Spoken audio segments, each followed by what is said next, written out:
இன்றே டவுன்லோட் செய்து உங்கள் ஃபேவரட் ஷோக்களை என்ஜாய் பண்ணுங்க. என்ன ரொம்ப நேரமா போனே பார்த்து ஃபீல் பண்ணிட்டு இருக்காரு? சாராவை பார்த்து ஃபீல் பண்றாரோ? ஏங்க, இதுல எழுதி இருக்கிறது மட்டும் வாங்கிட்டு வாங்க போதும். எக்ஸ்ட்ரா எதுவும் வாங்கிடாதீங்க. வாங்க மாப்ள.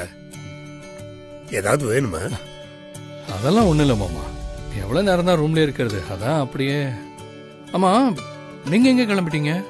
அது ஒண்ணு இல்ல தம்பி, சமையல் பண்றதுக்கு காய்கறி மளிகை பொருள்லாம் வாங்கணும், அதான் போய் வாங்கிட்டு வந்துடலான்னு. மார்க்கெட்டுக்கு போறீங்களா? சரி வாங்க, நானும் வரேன். ஐயோ தம்பி, நீங்க எதுக்கு அங்கெல்லாம்? மாமாவே போய் வாங்கிட்டு வந்துருவாரு. அட பரவாயில்ல அத்தை, வீட்டுல சும்மா தானே இருக்கோம், அப்படியே மாமா கூட பேசிட்டு சும்மா ஜாலியா போயிட்டு வரேன்னு. பரவாயில்ல தம்பி, எதுக்கு இந்த வெயில்ல?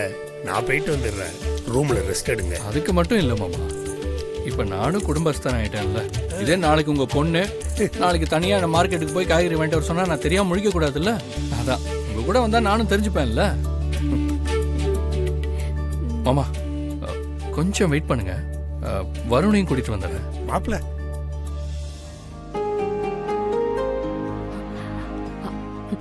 டேய் வருண், என்னடா மாமனார் வீடு எப்படி இருக்கு?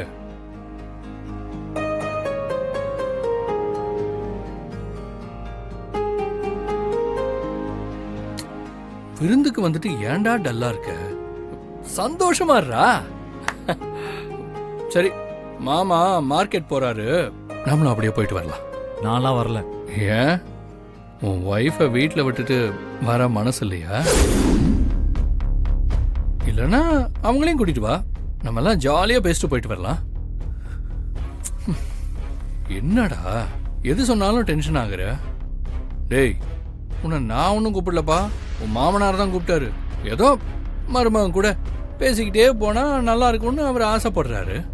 அவருக்கு மரியாதை கொடுக்கறதா இருந்தா வா, இல்லைன்னா உன் இஷ்டம்.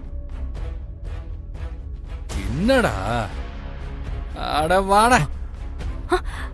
இல்ல, நான் வரல.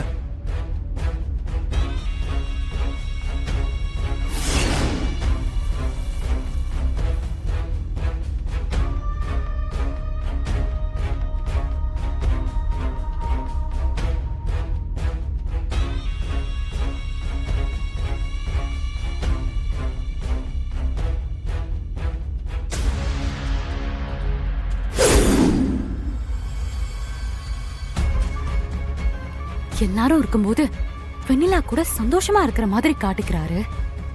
ஆனா யாரும் இல்லாதப்போ சாராவை நினைச்சு தனியா ஃபீல் பண்றாரு.